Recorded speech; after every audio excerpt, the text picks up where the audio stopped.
बिस्मिल्लाहिर्रहमानिर्रहीम। Last lecture में हमने फंक्शन की डेफिनेशन डिस्कस की। आज हम डिस्कस करेंगे डोमेन एंड रेंज। तो फंक्शन की डेफिनेशन को पहले मैं रिकॉल कर लेता हूँ, साथ ही डोमेन और रेंज की डेफिनेशन, बल्कि मैं डेफिनेशन लिख देता हूँ, डोमेन और रेंज की साथ ही आ जाएगी उसकी। डोमेन एंड रेंज, तो एक्चुअली फंक्शन की डेफिनेशन में ही इसी की डेफिनेशन भी है। क्या है जी? Function F is a rule or corresponding that assign to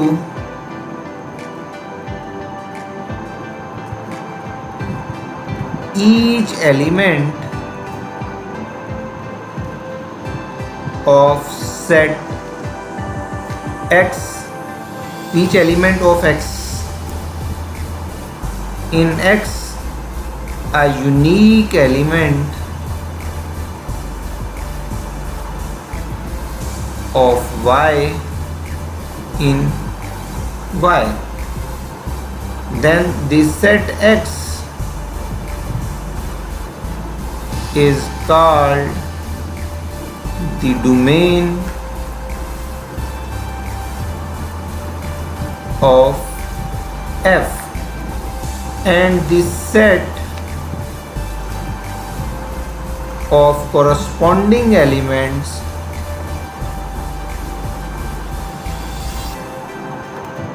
y in y is called range of f।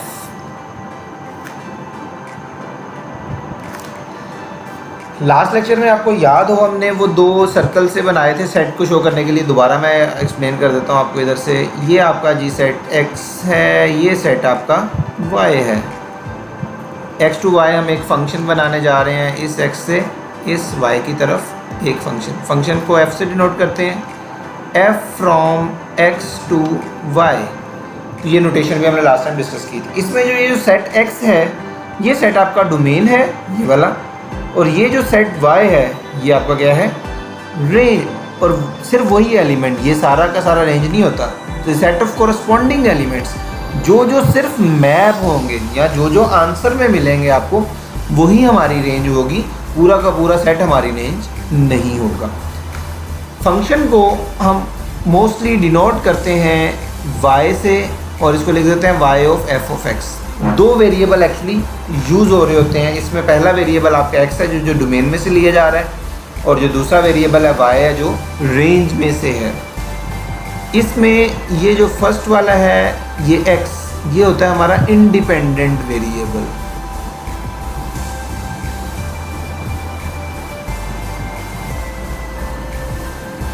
और ये जो y है ये आपका क्या होगा? Dependent variable. तो जितने भी इंडिपेंडेंट वेरिएबल हैं एक्चुअली वो डोमेन वाले पॉइंट्स हैं, और जो डिपेंडेंट वेरिएबल है उसमें जो पॉइंट्स आएंगे वो क्या होंगे? रेंज की वैल्यूज़ होंगी। एक्चुअली फंक्शन बुक में आपके एक छोटी सी डायग्राम बनाई है। फंक्शन एक मशीन है, मतलब सपोज ये एक मशीन है, ये फंक्शन है, इसको हम मशीन का नाम दे रहे हैं। इसमें हम कुछ ना कुछ इनपुट ऐड करते हैं, ये हमारी इनपुट आ गई, और यहाँ से हमें क्या मिल जाती है? आउटपुट। ये क्या है? आउटपुट। और इधर क्या हो जाएगा? इनपुट। हम कोई इनपुट हमारी x में होगी और आउटपुट हमारी y में होगी। ये वाली हमारी मशीन है, ये जो हम बनाई हुई है, ठीक है। इसमें कोई ना कोई वैल्यू आप इंसर्ट करते हैं तो ये इसको प्रोसेस करके आंसर आपको y में दे देती है। जो मोस्टली आपने मैट्रिक में फंक्शन बहुत से पढ़े हुए हैं, मतलब suppose y is equal to x square plus 2, ये एक फंक्शन है। या suppose f of x is equal to 3x plus 1, ये एक फंक्शन है। y लिख दें या f ऑफ x लिख दें, इससे कोई फ़र्क नहीं आएगा। x हमारा जो डिनोट कर रहे हैं वो हम इंडिपेंडेंट वेरिएबल से, और y को डिपेंडेंट वेरिएबल से, ठीक है। वो आप चेंज भी कर सकते हैं, लेकिन हमारी बुक में थ्रू आउट यही चल रहा है कि x इंडिपेंडेंट होगा और y क्या होगा? डिपेंडेंट वेरिएबल होगा। तो इस तरह बहुत से और फंक्शन लिखे जा सकते हैं। आप फॉर एग्जाम्पल ये कैसे? आप इसमें सपोज मैं ये इस वाले में कोई एक वैल्यू पुट करता हूँ, ये f of x equal to x1 when x is 1। जब आप x को 1 पुट करेंगे, देखिए कोई ना कोई वैल्यू मिल जाएगी, 3 × 1 + 1 विच इज़ इक्वल टू 4। तो 1 पुट करने से 4 मिल गया। तो ये वही पॉइंट x वाले के जो आप इधर से 1 पुट करते थे और इधर हमें आंसर 4 मिल रहा है। तो एक्चुअली इस तरह होगा, ये 1 किसको जा रहा है 4, ये फंक्शन उसको 1 को 4 में शिफ्ट कर रहा है। जिस तरह ये है, आपने इस फंक्शन में इनपुट 1 दी तो उसने आउटपुट में क्या दे दिया 1, अगर आप ये वाला फंक्शन यूज़ करेंगे। ठीक है, तो ये थी फंक्शन की नोटेशन। अब हम आ जाते हैं डोमेन और रेंज फाइंड किस तरह करते हैं। एक्चुअली डोमेन एग्जाम्पल मैं लिख दूँ, एग्जाम्पल 2 आपकी बुक में है, एग्जाम्पल नंबर 2, उसमें जो फंक्शन दिया गया है वो है जी F of X is equal to X square, find the domain and range of this function. इस फंक्शन की डोमेन और रेंज फाइंड कीजिए। अब डोमेन कैसे फाइंड करें? डोमेन वो वैल्यूज़ हैं जो हम फंक्शन में पुट कर सकते हैं, जो जो आप पुट कर सकते हैं वो डोमेन में आएगा। और रेंज कौन सी है? रेंज वो वैल्यूज़ हैं जो आपको आंसर में मिलती है, मतलब जो आपने इधर पुट किया ये 1, ये आपकी डोमेन है, और आंसर में आपको 4 मिल गया, ये आपकी रेंज में शामिल हो जाएगा। लेकिन ये तो सिर्फ एक पॉइंट था, हमने बताने हैं सारे पॉइंट। ठीक है, एक और इम्पॉर्टेंट पॉइंट हम डिस्कस कर रहे हैं कैलकुलस। ठीक है, क्योंकि पहले 3 चैप्टर मैंने आपको लास्ट लेक्चर में बताया कैलकुलस के हैं। कैलकुलस में जो भी आपकी डोमेन है वो रियल नंबर के अंदर ही रहेगी। एक्चुअली कैलकुलस जो डील करता है वो रियल नंबर को करता है, तो हम कॉम्प्लेक्स नंबर में नहीं जाएंगे, हम सिर्फ रियल में रहेंगे। रेंज भी आपकी रियल में ही होगी और डोमेन भी आपकी रियल नंबर्स में से ही होगी। तो आप बताइए मुझे फंक्शन में कौन सी वैल्यूज़ हैं जो आप पुट कर सकते हैं? क्या 1 पुट कर सकते हैं? कर सकते हैं। 2, 3, 4, 5, 6, आप कोई भी वैल्यू इस फंक्शन में पुट कर सकते हैं।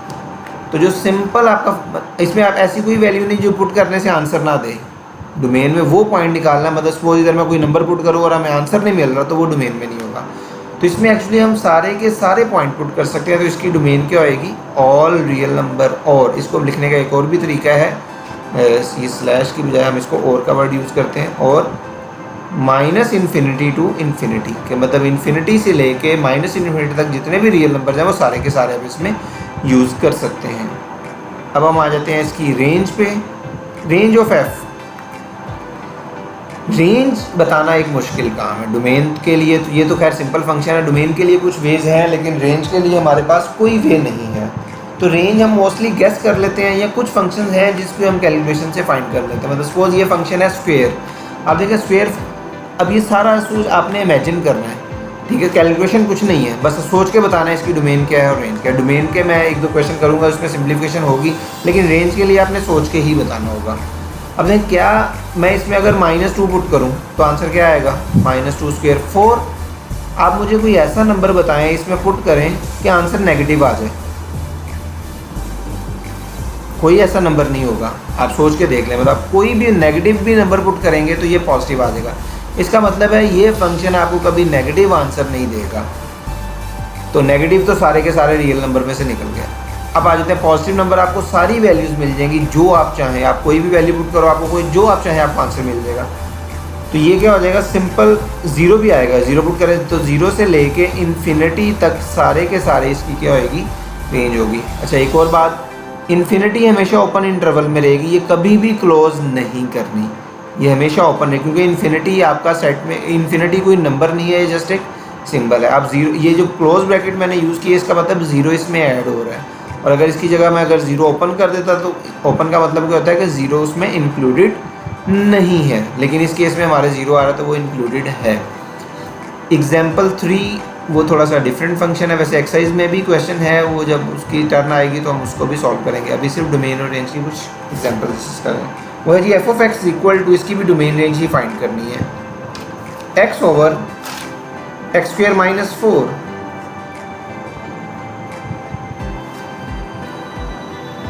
तो डोमेन, अभी मैंने बताया डोमेन वो वैल्यूज़ हैं जो हम पुट करें और हमें आंसर भी मिलना चाहिए। अब अगर इधर सपोज मैं 2 पुट कर दूँ, जब 2 पुट करेंगे ये 4 हो जाएगा, 4 - 4 0, और ऊपर क्या आ जाएगा? 2 ओवर 0, समथिंग ओवर 0, इन्फिनिटी। अब मैं अभी बता रहा था इन्फिनिटी कोई नंबर नहीं है, इसका मतलब इन्फिनिटी अनडिफाइंड हो गया, 2 आप नहीं पुट कर सकते। इसके अलावा कोई और नंबर बताएं, -2 वो भी नहीं पुट कर सकते।